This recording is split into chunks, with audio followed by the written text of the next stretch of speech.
Hello, welcome back. આવી ગયા ગુજકેટની preparation માટે. આજે આપણે ચેપ્ટર નંબર 2 સ્ટાર્ટ કરવા જઈ રહ્યા છીએ. ચેપ્ટર નંબર 1 કમ્પ્લીટ કરી નાખ્યું છે. સરસ 20 MCQ આપણે કરેલા છે. એની પ્લેલિસ્ટ બનાવેલી છે. પ્લેલિસ્ટની લિંક હું નીચે મૂકી દઉં છું તમારા આગળના લેક્ચર જોવાના બાકી હોય તો. આજે ચેપ્ટર નંબર 2 એટલે કે ઇન્વર્સ ટ્રિગોનોમેટ્રી ફંક્શન્સ આપણે જોવાના છીએ. ત્રિકોણમિતિના પ્રતિવિધયો ગુજરાતી મીડિયમ ઇંગ્લિશ મીડિયમ બંને માટે.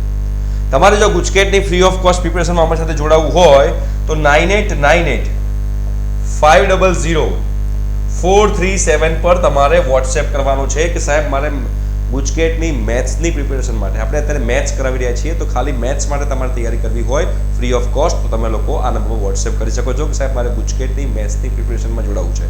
અમારી ટીમ તમને વોટ્સએપ ગ્રુપમાં એડ કરશે. ઓકે, ચલો સ્ટાર્ટ કરીએ. ચેપ્ટર નંબર 2 કયું છે? ઇન્વર્સ ટ્રિગોનોમેટ્રી ફંક્શન, ત્રિકોણમિતિના પ્રતિવિધયો. જો એ શું કીધું છે, જો sin ઇન્વર્સ x બરાબર y હોય તો ભાઈ y ની વેલ્યુ શું? ઇન શોર્ટ આપણે શું પૂછી રહ્યા છે કે બોસ આ રેન્જ છે તો રેન્જ ક્યાંથી ક્યાંની વચ્ચે હોવી જોઈએ? તો આપણને સાઇનમાં ખબર છે કે સાઇનની રેન્જ -π/2 થી π/2 ની વચ્ચે છે. બટ અહીંયા ભૂલ ના થવી જોઈએ. શું ભૂલ ના થવી જોઈએ બોસ? -π/2 થી π/2 બે આપેલા છે, બટ આપણે ઇક્વલ ટુ વાળું જે છે એ લેવાનું છે. બીકોઝ અહીંયા આગળ આપણે ક્લોઝ ઇન્ટરવલ લઈ રહ્યા છીએ. આપણે અહીંયા આગળ સમૃદ્ધ અંતરાલમાં છે. આપણે -π/2 પણ લેવાનું છે અને π/2 પણ લેવાનું છે. આ જે છે એમાં મને -π/2 ને π/2 લીધું નથી. તકલીફ પડી જાય એટલે આ તમારો ઓપ્શન છે. બરાબર, ઓપ્શન નંબર બી તમને ખબર હોવી જરૂરી છે. હવે જો આપણને એક બીજું અહીંયા આપેલું છે સરસ મજાનું. જોઈએ શું કીધું છે? cos r from -1 to a. એ કેવું વિધેય છે? કયું ફંક્શન છે? તો જો હવે cos નો વિસ્તાર શું છે? cos નો વિસ્તાર, cos ની રેન્જ શું છે? -1 to 1. ભાઈ વિસ્તાર રેન્જ -1 to 1 છે અને આ કોડોમેઇન એટલે કે સહપ્રદેશ છે એ પણ -1 to 1 છે. તો બોસ સહપ્રદેશ અને વિસ્તાર સરખા હોય, બોસ કોડોમેઇન અને રેન્જ સરખા હોય તેને શું કહેવાય? ઓન ટુ ફંક્શન કહેવાય, વ્યાપ્ત કહેવાય. તો જો અહીંયા વ્યાપ્ત છે, અહીંયા વ્યાપ્ત છે. સરસ, એટલે આ બે તો કેન્સલ થઈ ગયા. વ્યાપ્ત તો છે જ. હવે એક એક છે કે નહીં આપણે ચેક કરીએ. તો જો cos r, હવે તમે જોશો તો r માંથી લેવાનું છે. r માંથી લેવાનું હોય તો આપણને ખબર પડી જાય કે બેટા cos 30 ની વેલ્યુ કેટલી થાય? તો કે √3/2 થાય. તો બીજો કોઈ એવો એંગલ છે? બીજો કોઈ એવો એંગલ છે કે જેની વેલ્યુ √3/2 થાય? હા, ઘણા બધા એંગલ આવે cos ના. મતલબ કે 1 1 નથી, આ મેની વન છે. શું છે? મેની વન છે. આ તમે ધ્યાનમાં રાખવાનું. પણ જો અહીંયા r ની જગ્યાએ આવું લખેલું હોત 0 to π, આવું લખેલું હોત 0 to π લખ્યું હોત તો શું થાત? તો તમારે 1 1 થાત અને 1 2 થાત, તો તમારે એક વ્યાપ્ત થાત. પણ અહીંયા 0 to π નથી, અહીંયા તમારે r લખેલું છે. મતલબ કે આ મેની વન છે અને વ્યાપ્ત છે. ખબર પડી? 0 થી π ની વચ્ચે એંગલ લો તો cos 30 બરાબર √3/2 આવ્યું હોય. cos ને બીજા કોઈ એંગલ માટે √3/2 આવે જ નહીં જો 0 to π હોય. બટ અહીંયા r છે. અને તમારે જે MCQ આપ્યો હોય એ MCQ તમારે ખાસ સમજવાનો છે અને તમારા કન્સેપ્ટ ક્લિયર હોય તો તમે લોકો આ વસ્તુ ઇઝીલી તમે આનો આન્સર ટીક કરી શકો છો. ઓકે, તો આ ઓપ્શન નંબર જે છે ક્વેશ્ચન તમને ખબર પડી જાય. આ સિમ્પલ છે. sin inverse sin 3 sin inverse 1/3. આ ટાઈપના જ્યારે એક્ઝામ્પલ આવે ત્યારે સિમ્પલ તમારે શું કરવાનું? આને તમારે એઝ્યુમ કરી દેવાનું થીટા. એટલે ધારો કે એઝ્યુમ કરું કે sin ઇન્વર્સ 1/3 બરાબર થીટા છે, તો sin થીટા બરાબર શું થશે? 1/3 થશે. ક્લિયર છે? ઓકે, હવે તમે આને થીટા એઝ્યુમ કરો છો તો શું લખાય? sin 3 theta. હવે sin 3 થીટા છે એને આપણે શું લખી શકીએ બેટા? એને આપણે લખી શકીએ 3 sin theta -4 sin cube theta. હવે sin થીટાની વેલ્યુ મારી પાસે 1/3 છે, 3 * 1/3 -4 * 1/27. તો અહીંયા થશે 1 - 4/27. 27 નો LCM લો તો 23/27. આ તમારો આન્સર છે. ઓપ્શન નંબર A તમારો આન્સર છે. જ્યારે આ ટાઈપનું આવે ત્યારે તમારે અંદર તમારે થીટા એઝ્યુમ કરી લેવાનું. થઈ જાય કે ના થઈ જાય? બહુ સિમ્પલ. આગળ વધીએ. જો અહીંયા પણ એવું જ છે. અહીંયા આગળ sec² tan ઇન્વર્સ 3 છે તો આને આવું લખી શકાય. જોજો અહીંયા sec² છે તો sec tan inverse 3 sec tan inverse 3 આવું લખી શકાય. પ્લસ વચ્ચે પ્લસ છે તો પ્લસ. cosec² છે તો આને લખી શકાય cosec cot inverse 3 cosec cot inverse 3 આવું લખી શકાય. હવે જે આ tan ઇન્વર્સ 3 જે છે tan ને cot માં, આ tan ને sec માં કન્વર્ટ કરીએ. આ જે tan જે છે એ tan ને આપણે sec માં કન્વર્ટ કરીએ અને આ cot જે છે એને આપણે કન્વર્ટ કરીએ cosec માં. તો શું sec કટ થઈ જાય, બધું કટ થઈ જાય. તો તમે જો આપણને ખબર પડશે. તો અહીંયા આગળ હું ટ્રાયેંગલ બનાવું, એક રાઈટ એંગલ ટ્રાયેંગલ બનાવું, ખૂણો અહીંયા રાખી દઈએ. tan શું થાય? tan એટલે સામેની બાજુ ભાગ્યા કર્ણ, સોરી સામેની બાજુ ભાગ્યા પાછળની બાજુ, ઓપોઝિટ અપોન એડજસન્ટ. તો અહીંયા 3 છે તો એને 3/1 કહેવાય કે ના કહેવાય? 3/1, 3/1. જો આ 3/1, આ 3/1 છે. તો અહીંયા આગળ 3 લેવાનું અને અહીંયા આગળ 1 લેવાનું, તો અહીંયા થઈ જાય સ્ક્વેર રૂટમાં 10. હવે એ રીતે અહીંયા કોટ છે, તો કોટ માટે પણ અહીંયા રાઈટ એંગલ ટ્રાયેંગલ લઉં. કોટ માટે રાઈટ એંગલ ટ્રાયેંગલ અહીંયા આગળ ખૂણો લઈ લઉં. શું થાય? કોટ એટલે પાછળની બાજુ ભાગ્યા સામેની બાજુ, એડજસન્ટ અપોન ઓપોઝિટ. તો અહીંયા આગળ શું આવશે? એડજસન્ટ 3 આવશે, પાછળની બાજુ 1, તો અહીંયા થશે વર્ગમૂળમાં 10. હવે તમે સમજો. તો હવે નેક્સ્ટ સ્ટેપ આપણું શું થાય બેટા? નેક્સ્ટ સ્ટેપ તમને ખબર પડે તો બહુ સિમ્પલ થઈ ગયો. હવે કે અહીંયા સેક છે, હવે tan ઇન્વર્સ 3 ની જગ્યાએ હું સેક ઇન્વર્સ લખું તો સેક એટલે શું થાય? કર્ણ ભાગ્યા પાછળની બાજુ, એટલે કે હાઇપોટેનસ અપોન એડજસન્ટ. તો હાઇપોટેનસ શું છે? 10 અને આ 1 છે. શું લખાશે આને? Sec inverse √10 into sec inverse √10. ના લખાય એવું? એટલે મેં જો tan ઇન્વર્સ 3 ને મેં સેક ઇન્વર્સમાં કન્વર્ટ કરી નાખ્યું. આપણે બધા ઇક્વેશન યાદ રાખવાની જરૂર નથી. પ્લસ કોસેક, કોસેક છે કોટ ઇન્વર્સ છે, તો આપણે કોટ ઇન્વર્સ શેમાં કન્વર્ટ કરવાનું? શેમાં ફેરવવાનું? કોસેકમાં ફેરવવાનું. તો કોસેક શું થશે? આ આપણો ખૂણો છે. કોસેક શું થાય? કર્ણ ભાગ્યા સામેની બાજુ, એટલે કે હાઇપોટેનસ અપોન ઓપોઝિટ. હાઇપોટેનસ √10 છે, ઓપોઝિટ 1 છે, તો √10 લખાશે. શું લખાશે? કોસેક ઇન્વર્સ √10 બરાબર ઇન્ટુ કોસેક, અહીંયા લખાશે કોસેક ઇન્વર્સ √10. તો જો અહીંયા sec cut, sec cut, cosec cut, cosec cut. તો √10 ઇન્ટુ √10 10 થાય, વચ્ચે પ્લસ છે તો પ્લસ, √10 ઇન્ટુ √10 10 થાય, 10 + 10 20 તમારો આન્સર છે. 20 ક્યાં છે? દેખાય છે? યસ, આ રહ્યો તમારો. Right, simple. 5મા નંબરનો એક્ઝામ્પલ જોઈએ, આપણને વધારે ક્લિયર થાય. આ સિમ્પલ છે. આ ક્યારેક કટ થાય, સમજો. સાઇન ઇન્વર્સ અને સાઇન ક્યારેક કટ થાય? સાઇન ઇન્વર્સ અને સાઇન તો જ કટ થાય જ્યારે આ એંગલ જે છે એ -π/2 થી π/2 ની વચ્ચે હોય ને બેટા, તો જ આ કટ થાય. હવે 7π/6 ક્યાં આવશે? જો 7π/6 છે, તમે અહીંયા આગળ એકમ વર્તુળ ડ્રો કરો તો 7π/6 અહીંયા આવશે, π + π/6, મતલબ કે -π/2 થી π/2 ની વચ્ચે નથી. -π/2 થી π/2 કોને કહેવાય બેટા? -π/2 થી π/2 આ કહેવાશે. તો નથી, તો મારે આને પહેલા -π/2 થી π/2 માં લઈને આવવું પડશે. તો હું આને શું લખીશ બેટા ખબર છે? હું આને આવું લખી શકું કે બોસ બેટા sin ઇન્વર્સ sin π + π/6 ના લખાય? π + π/6. અને 7π/6 જે છે એને મેં π + π/6 લખ્યું. π પ્લસ કયું ક્વોડ્રન્ટ, કયું ચરણ? ત્રીજું ચરણ. ત્રીજામાં સાઇન કેવું? નેગેટિવ. તો આને લખાય sin ઇન્વર્સ -sin π/6. આવું ના લખાય? આની જગ્યાએ એનો મતલબ શું થયો કે sin 7π/6 ને sin 7π/6 ને હું -sin π/6 લખી શકું. હવે માઇનસ ને આપણે બહાર લઈ લઈએ, બેટા. તો નેક્સ્ટ સ્ટેપ શું આવશે? -sin ઇન્વર્સ sin π/6 થાય. યસ. હવે જો π/6 તો રેન્જમાં આવી ગયું, π/6 અહીંયા આવે, વિસ્તારમાં આવી ગયું, sin કટ, તો -π/6 તમારો આન્સર છે. -π/6 ઓપ્શન નંબર સી તમારો આન્સર છે. એટલે કન્સેપ્ટ ક્લિયર હોય તો તમે સોલ્વ કરી શકો, અધરવાઇઝ તમે સોલ્વ ના કરી શકો. જો અગેન આમાં શું કરશું? આપણે એઝ્યુમ કરશું. કોને એઝ્યુમ કરશું? tan ઇન્વર્સ 1/2 ને આપણે થીટા એઝ્યુમ કરી નાખીએ તો tan થીટા બરાબર શું થયું? 1/2. tan થીટા બરાબર 1/2 થયું. હવે શું કરવાનું? તો અહીંયા મૂકો થીટા, શું લખાય? tan 2 થીટા લખાય. tan 2 થીટા, આની જગ્યાએ હું થીટા મૂકું છું તો શું લખાય? tan 2 theta. tan 2 થીટા જે છે એનું ઇક્વેશન છે આપણી પાસે, આપણને ખબર હોવી જોઈએ. 2 tan θ upon 1 minus tan square theta. 2 tan θ upon 1 minus tan square theta. Right? Clear છે? હવે આપણી પાસે વેલ્યુ છે 2 into 1/2 પણ 1 minus 1/4. 2 2 કટ થઈ જાય, 1 upon 3/4 થાય, તો 4/3 તમારો આન્સર છે. બરોબર? 4 ઉપર જતો રહે, 4/3 તમારો આન્સર છે. ઓપ્શન નંબર બી તમારો સાચો જવાબ છે. રાઈટ? આગળ વધીએ અને ચેક કરીએ. અહીંયા આગળ આ 4 નથી, રેડિયન છે, ભૂલ નથી. બરોબર? cos ઇન્વર્સ cos 5 રેડિયન આવું લખેલું છે. ધ્યાનથી સમજજો, આ બહુ સરસ એક્ઝામ્પલ છે. cos inverse cos 5 radian. હવે શું cos કટ થાય બેટા? cos કટ ના થાય. કેમ ના થાય? હવે cos નું વિસ્તાર શું છે? cos નો રેન્જ શું છે? જેવી રીતે sin નું શું હતું બેટા? sin નું હતું -π/2 થી π/2. તો cos નું શું છે? cos નું છે 0 થી π. કોસનું જે છે એ 0 થી પાઈ છે.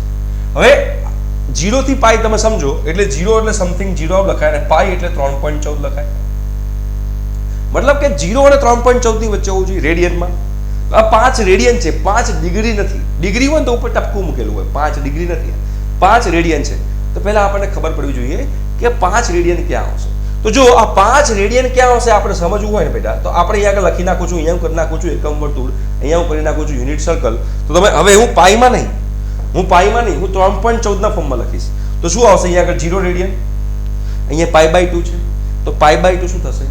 3.14 ભાગ્યા 2 એટલે 1 પોઈન્ટ સમથિંગ થાય, 1 પોઈન્ટ સમથિંગ. અહીંયા આગળ શું હશે? અહીંયા પાઈ છે, પાઈને શું કહેવાય? 3.14. અહીંયા 3.14 છે, અહીંયા શું છે? 3π/2. 3π/2 તમે જુઓ, 3π/2 તો 3 ગુણ્યા 3.14 ભાગ્યા 2 તો ભાઈ સમથિંગ 9.14 ભાગ્યા 2 ના કહેવાય? તો શું થશે? 4 પોઈન્ટ સમથિંગ આવશે, 4 પોઈન્ટ સમથિંગ. મતલબ કે આ તમારો 4 પોઈન્ટ સમથિંગ છે. 4 પોઈન્ટ સમથિંગ શું છે ખબર નથી, એપ્રોક્સિમેટ તમને આઈડિયા આપું છું કે 5 ક્યાં આવી ગયું છે. 2π પછી અહીંયા શું આવે? 2π. હવે 2π તમે જુઓ, 2π તો 2π ક્યાં આવશે? 2π એટલે કે 2 ગુણ્યા 3.14 એટલે કે ભાઈ 6.14 એટલે કે આ 6.14 થયું. અહીંયા 4 પોઈન્ટ સમથિંગ છે, અહીંયા 6 પોઈન્ટ સમથિંગ છે, મારું રેડિયન છે 5. મતલબ કે 5 રેડિયન ક્યાં આવશે? 5 રેડિયન આની વચ્ચે આવશે. મતલબ કે આ 4th ક્વોડ્રન્ટમાં છે, એટલે કે આટલામાં છે, આની અંદર છે. બટ આપણો જે કોસનો રેન્જ જે છે, કોસ ઇન્વર્સ 0 થી પાઈ ની વચ્ચે છે.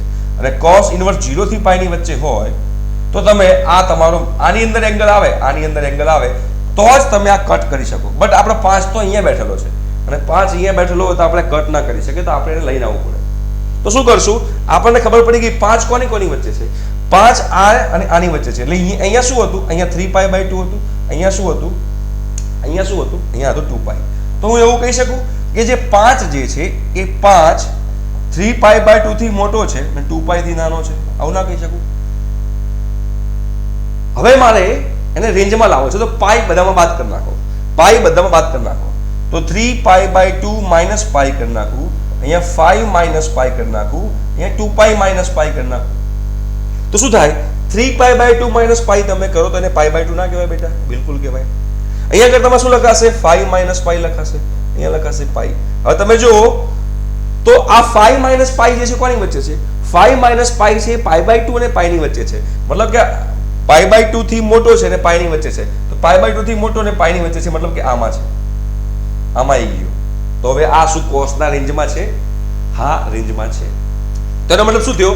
હવે હું શું કરીશ ખબર છે? સિમ્પલ, ધ્યાનથી સમજજો. અહીંયા હું કોસ ઇન્વર્સ કોસ જે 5 હતું એ 5 ની જગ્યાએ હું પાઈ માઇનસ 5 લખી નાખું, 5 માઇનસ 5 લખી નાખું. આવું કરી નાખું, કેમ કે આ રેન્જમાં છે. અરે બોસ, રેન્જમાં હોય એટલે મન ફાવે એંગલ લખવાના ના, પછી તમારે સેટલમેન્ટ કરવું પડશે. શું સેટલમેન્ટ કરવું પડશે તમને બતાવું. જો તમે જો તો હવે અહીંયા આગળ હું આ જે છે કોસ ઇન્વર્સ, હવે આ કોસ છે તો 5 માઇનસ પાઈ છે એને હું માઇનસ પાઈ પ્લસ 5 ના લખી શકું. Minus pi plus 5, 5 minus pi છે, માઇનસ આગળ લઈ લઉં, માઇનસ પાઈ પ્લસ 5. તો આ કયા ચરણમાં જાય છે તમે જુઓ તો માઇનસ પાઈ ક્યાં આવે? હવે માઇનસ છે તો હંમેશા માઇનસમાં આપણે અહીંથી જઈએ તો માઇનસ પાઈ અહીંયા આવે, અને પ્લસ તો આપણે જે પહેલા કરતા હતા એમ જ કરવાનું. માઇનસ પાઈ પ્લસ બી આમ આવે, માઇનસ પાઈ પ્લસ પણ આવે, આમ આવે.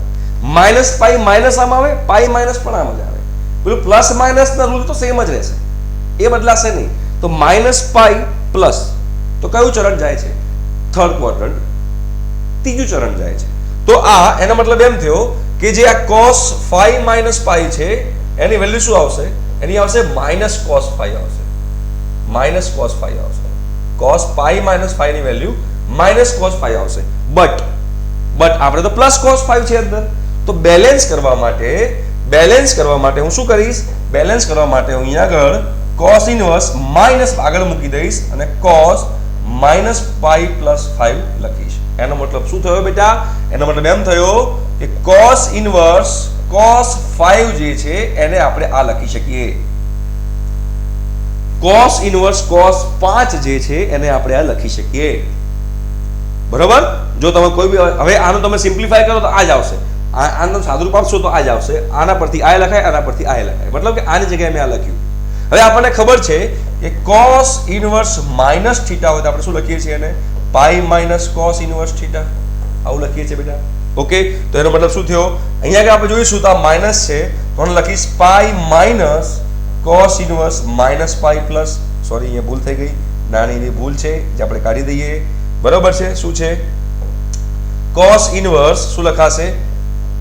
cos minus pi plus 5. હવે તમે જો આ તમારો એંગલ જે છે આ તમારો ખૂણો રેન્જમાં આવી ગયો. હવે રેન્જમાં આવી ગયો તો આ કટ કરી શકાય. શું લખાશે? Pi minus pi plus 5. તો શું લખાશે? Pi minus pi plus pi થઈ જશે, માઇનસ 5 થઈ જશે, 2 પાઈ માઇનસ 5 થશે. 2 પાઈ માઇનસ 5 થશે. 2 પાઈ માઇનસ 5 છે આ રહ્યું ઓપ્શન નંબર ડી. તમારા કન્સેપ્ટ તમારો ક્લિયર હોય તો તમે આ એક્ઝામ્પલ સોલ્વ કરી શકો, તમે એમસીક્યુ તમે સોલ્વ કરી શકો ઇઝીલી. રાઈટ, ક્લિયર છે? આગળ વધીએ. હવે જો અહીંયા આગળ આપણને શું લખેલું છે? જો sin લખેલું છે cos inverse x by 5 is equal to 1. મારે x શોધવાનું છે. તો મારે x શોધવો તો sin ને પહેલા આ બાદ લઈ જાઉં તો શું લખાય? cos ઇનવર્સ x બાય 5 બરાબર sin ઇનવર્સ 1 લખાય. હવે sin ઇનવર્સ 1 શું છે બેટા? Pi by 2. sin inverse 1 pi by 2 છે. શું લખાશે? cos ઇનવર્સ x બાય 5 બરાબર પાઈ બાય 2. પાઈ ની બાદ લઈ જઈએ તો cos ઇનવર્સ x બરાબર 5 પાઈ બાય 2. આ પોસિબલ છે? નથી પોસિબલ. કેમ પોસિબલ નથી? cos નો રેન્જ શું છે? cos નું રેન્જ છે તમારું 0 થી પાઈ. તો 5 પાઈ બાય 2 0 થી પાઈ માં આવતું નથી, એટલે કે નોટ પોસિબલ તમારો આન્સર છે. કન્સેપ્ટ તમારા ક્લિયર હોય તમે લોકો આ વસ્તુ ઇઝીલી સોલ્વ કરી શકશો. હવે આ સિમ્પલ છે, આને તમે શું એઝ્યુમ કરશું? આપણે આ ટાઈપનો એક્ઝામ્પલ, આ ત્રીજો એક્ઝામ્પલ એવો આવ્યો જે તમે લોકો સેમ ટાઈપનો છે, તમે આને થીટા એઝ્યુમ કરી શકો. શું લખાય? sin 2 sin આને થીટા એઝ્યુમ કરી નાખો, આને થીટા એઝ્યુમ કરી નાખો, એટલે કે sin ઇનવર્સ 0.6 બરાબર થીટા. તો sin થીટા બરાબર 0.6 એટલે કે sin થીટા બરાબર લખાય 6/10 એટલે કે 3/5. બોસ sin થીટા બરાબર 3/5 લખાય. બરોબર જ છે. હવે sin 2 થીટા છે. જુઓ, હવે sin 2 થીટા હોય બેટા, sin 2 થીટા હોય તો શું લખાશે? 2 sin થીટા cos થીટા. બરોબર? તો હવે તમે જોશો તો 2 sin થીટા શું છે? 3/5. cos થીટા શું થશે? તો cos થીટા લખવું હોય તો તમારે સિમ્પલ ટ્રાયેંગલ ડ્રો કરી નાખો. 3 અહીંયા આવશે, 5 અહીંયા આવશે, તો અહીંયા 4 આવશે. cos થીટા શું થાય? 4/5. બરોબર છે? 4 તરી 12 દુ 24/25. આ રહ્યો 24/25 તમારો આન્સર છે. ફટ દઈને તમારા ટ્રાયેંગલથી તમને ખબર પડી જાય. ઓકે, તો આ નવમો એક્ઝામ્પલ આપણે આવી રીતે સોલ્વ કરી શકીએ છીએ.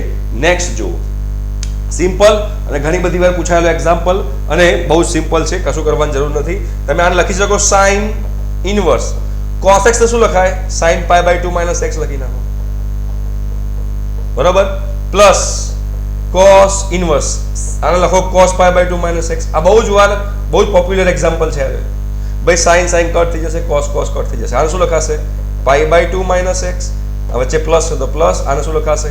પાઈ by 2 minus x. Pi by 2 plus pi by 2 pi minus 2x. Pi minus 2x option number C તમારો જવાબ છે.